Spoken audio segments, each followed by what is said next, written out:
Faraka.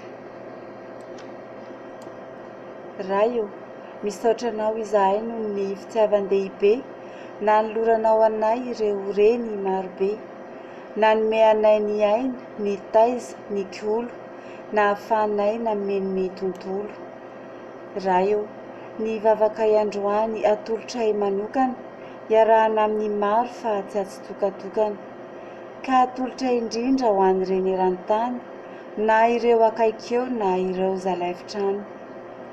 Raio, ho tahinao izy ireo, ho lava ny andro iainany, ho rakofanao tsiky ny tarabao marainany, arotsaka ho aminy ny fitiavana sy zava, ny sisa tontolo ny ho fifaliana lava.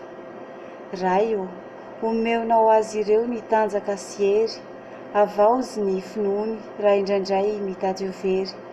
Ampaherezo hatrany ny fony sy ny sainy, satria ianao mahatsapa fa izany no ilainy.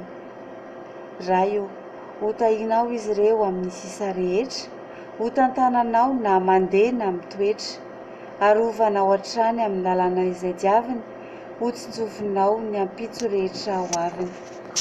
Amen.